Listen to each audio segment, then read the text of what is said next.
ना है ये पाना, ना खोना ही है तेरा ना होना, जाने क्यों होना ही है। तुमसे ही दिन होता है, सुरमई शाम आती है, तुमसे ही हर घड़ी सांस आती है, जिंदगी कहलाती है, तुमसे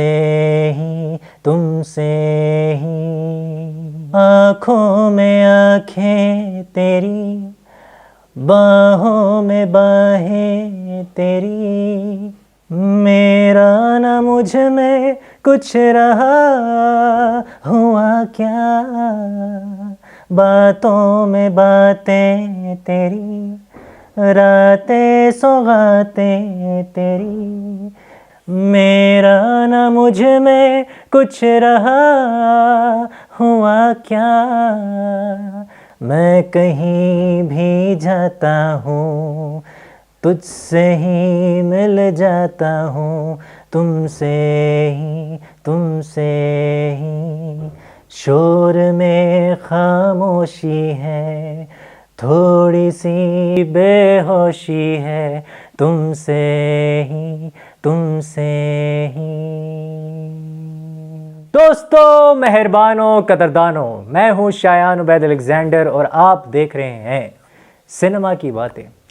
आज हम काफ़ी सारी जो हैं वो लेकर आए हैं, ऑब्वियसली न्यूज़ लेकर आए हैं। और सबसे पहली न्यूज़ ये है कि वहाज अली और सज्जल अली जो हैं उनका एक बहुत ही बेहतरीन प्रोजेक्ट आने वाला है, जो कि इस कटाकट ऑफिशियल पेज ने अनाउंस किया था और बहुत ही ज़बरदस्त इनका एक प्रोजेक्ट आने वाला है। वहाज अली और सज्जल अली जो हैं वो पिंक शर्ट में काम करने वाले हैं, जो कि एक ड्रामा सीरीज़ आने वाली है ZEE5 पे। और ZEE5 हम सबको पता है एक इंडियन प्लेटफॉर्म है, वेबसाइट है, वहाँ पे ये आपको ये नशर होगी एंड वहाँ से आप डाउनलोड कर सकते हैं इन जितने भी एपिसोड्स हैं, और बाकी भी प्लेटफॉर्म से आप डाउनलोड कर पाएंगे, टोरेंट फॉर एग्जांपल। एंड ये जो है इसको जो लिखा जा रहा है वो है बी गुल इसको लिख रही हैं और शाइल जी केजरीवाल लिख रही हैं इसको, शाइल जी केजरीवाल इसको प्रोड्यूस भी कर रही हैं। तो she is the writer and the producer और बी गुल उनके साथ हेल्प कर रही हैं। बी गुल ने हमें पता है रकीब से जैसे मास्टर पीसेस लिखे हुए हैं और बहुत से कमाल ड्रामे लिखे हैं पाकिस्तान की ड्रामा इंडस्ट्री और इसकी हिस्ट्री के अंदर। तो दैट इज़ समथिंग जो कि बहुत ही अच्छा, और बी गुल की स्क्रिप्ट हमेशा बहुत अच्छी होती हैं, जिस स्क्रिप्ट में भी वो अपना हाथ डालती हैं वो सोने की बन जाती है। तो आई एम श्योर कि ये एक और ड्रामा ऐसा है। और वहाज अली का तो हमें पता है आजकल हर जगह जैसे अरिजीत सिंह को आलू की तरह हर फिल्म के अंदर डाल दिया जाता है और आलू की तरह उनसे गाना गवाया जाता है, उसी तरह वहाज अली को भी आलू की तरह हर ड्रामे में डाल दिया जाता है, क्योंकि उसका ईयर चल रहा है और वो एक बहुत अच्छा एक्टर है।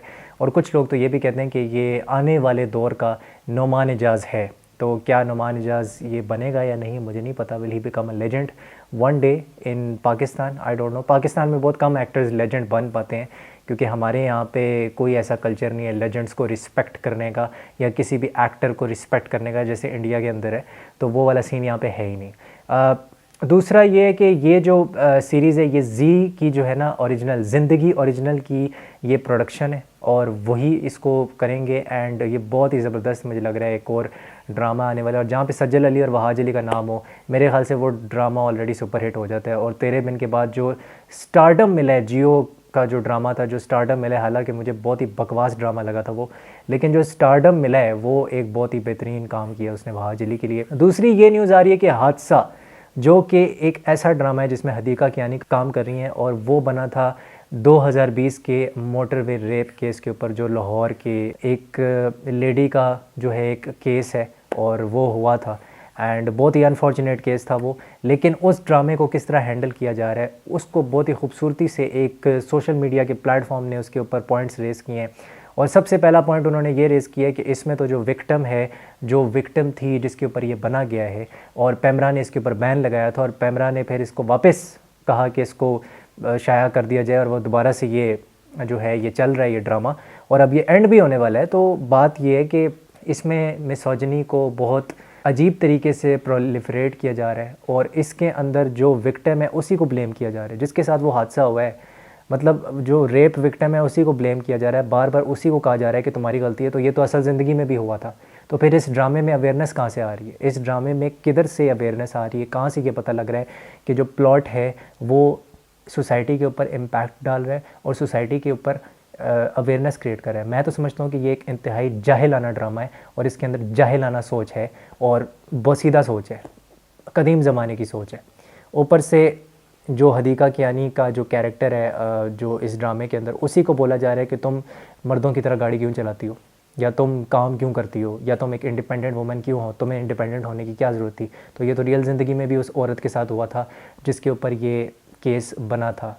तो इसमें क्या मतलब क्या तालीम दी जा रही है, क्या एजुकेशन है, क्या अवेयरनेस है? मुझे तो समझ नहीं आ रही कहाँ से अवेयरनेस है।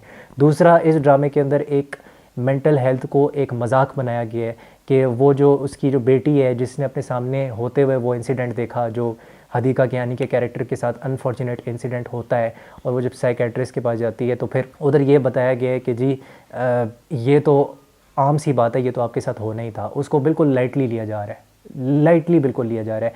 और उसके घर वाले सवाल पूछ रहे हैं कि इसके साथ ये हो क्यों रहा है, उसको पैनिक अटैक्स क्यों आ रहे हैं। तो ये जाहिलाना सवाल पूछ पूछ के इस ड्रामे के अंदर बताया जा रहा है कि एक तो इस ड्रामे के अंदर घटिया से साइड ट्रैक्स हैं जो कोई नहीं देखना चाहता, और उन घटिया थर्ड क्लास साइड ट्रैक्स का इसमें होना कोई वो मतलब उसकी तुक नहीं बनती थी, बिकॉज वही दिखाया जा रहा है कि पैट्रियार्की जो है वो औरतों के अंदर भी होती है, और औरतों की भी एक हायरार्की होती है जिसकी वजह से पैट्रियार्की जो है वो और ज़्यादा परवान चढ़ती है। तो इसमें नई बात क्या है?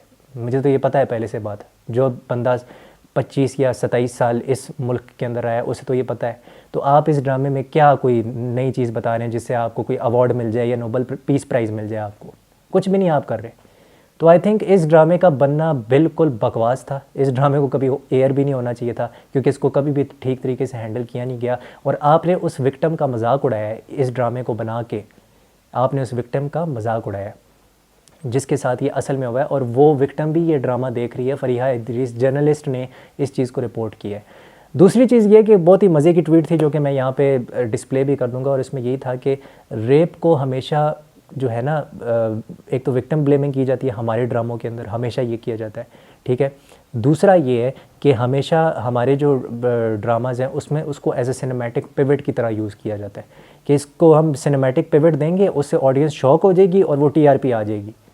हालांकि उसकी ज़रूरत कोई नहीं होती। रांझा रांझा कर दी में भी यही हुआ था। अगर आप रांझा रांझा कर दी की मिसाल उठा के देखें, एक ब्यूटीफुल ड्रामा था, उसको तबाह बर्बाद किया गया एपिसोड 20 में एक बकवास सा ट्विस्ट दे के, और ये जवाब दिया गया कि यार उसको तो दवाइयाँ ज़्यादा खिला दी थी इमरान अशरफ के कैरेक्टर को, हालांकि वो ट्विस्ट डालने की कोई ज़रूरत नहीं थी। तो ये किया जाता है, और आई थिंक हदीका कियानी को ये मैं उनसे एक्सपेक्ट नहीं करा था, because she is a very good singer and a very good actress. मैंने रकीब से मैं उनको पहली बार देखा था एक्टिंग करते हुए, वो उनका पहला डेब्यू ड्रामा था। मेरे ख़्याल से उनको ये प्रोजेक्ट साइन ही नहीं करना चाहिए था। एंड अगर पैमरा ने एक दफ़ा बैन कर दिया था तो भाई पैमरा को भी कोई उनके अंदर कोई सोच होनी चाहिए, कोई थिंकिंग होनी चाहिए कि अगर आपने एक दफ़ा स्टैंड ले लिया है तो भाई उस स्टैंड पे कायम रहो। कभी तुम बैन करते हो, कभी तुम वापस आते हो, फिर या तो बैन ही ना करो। मैं वैसे बैन कल्चर के ख़िलाफ़ हूँ, लेकिन मैं ये अभी भी स्टैंड करता हूँ अपनी स्टेटमेंट से कि ये ड्रामा बनना ही नहीं चाहिए था, क्योंकि इसको मिसट्रीट किया गया है जैसे बाकी ड्रामास को मिसट्रीट किया जाता है, जिसमें विक्टिम को दिखाया जाता है कि जी उसका वो एक रेप का शिकार हुई है। और दूसरी चीज़ ये है कि जब सेक्सुअल असॉल्ट आप दिखाते हैं, आप उसका बतंगड़ बनाते हैं और आप उसका मजाक बना देते हैं, और आप हमेशा विक्टिम को ही ब्लेम करते हैं अपने ड्रामों में। तो फिर इस तरह के ड्रामे बनाने का फ़ायदा क्या है? क्योंकि आपसे सोशल अवेयरनेस तो क्रिएट हो नहीं रही, इम्पैक्ट तो कोई आ नहीं रहा सोसाइटी में। तो व्हाट्स द थॉट? अगर टीआरपी रेटिंग लेनी है तो वो तो फिर आपका प्रेरोगेटिव है। बाकी ये है कि आवाम इसको कहीं से भी एंजॉय नहीं कर रही। मेरा नाम है शायान उबैद अलेक्जेंडर, और अगर आप वीडियो के इस पोर्शन तक पहुंच गए तो मुझे ज़रूर बताइएगा कि इस ड्रामे के ऊपर जो हादसा ड्रामा है अगर आप देख रहे हैं तो आपका इसके ऊपर क्या थॉट्स हैं, क्या ओपिनियंस है। आपके थॉट्स और ओपिनियंस मैं ज़रूर जानना चाहूँगा, एंड ऑब्वियसली आप भी मेरे से डिसएग्री कर सकते हैं। तो I will see you soon in another video. पता नहीं अगली वीडियो कब आएगी, बट कोशिश करूँगा कि जल्द लेके आऊँ। टेक केयर, हस्ता ला विस्ता।